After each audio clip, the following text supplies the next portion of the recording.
بسم اللہ الرحمن الرحیم۔ زکوٰۃ میں گزشتہ کل جو تفصیل میں نے عرض کی تھی کہ زکوٰۃ کے وجوب ادا کے لیے صاحب نصاب کے مال پر سال کا گزرنا ضروری ہے۔ سال پورا ہو جائے، سال گزر جائے، اس مال پر تو زکوٰۃ واجب ہوتی ہے۔ اب سال کا حساب زکوٰۃ میں تاریخ کے اعتبار سے کیا جائے گا۔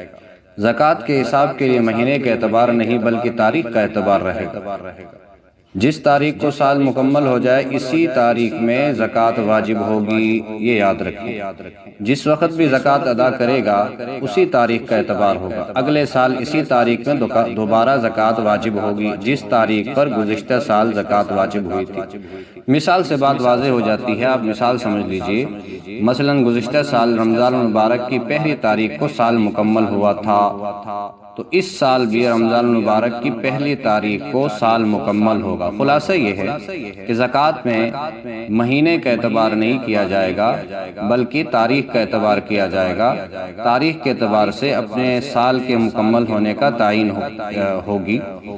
اور ساتھ یہ بات بھی یاد رکھیں، زکوٰۃ ایک سال مکمل ہونے کے بعد واجب ہوتی ہے، البتہ سال مکمل ہونے سے پہلے پیشگی ادا کرنا زکوٰۃ یہ جائز ہے۔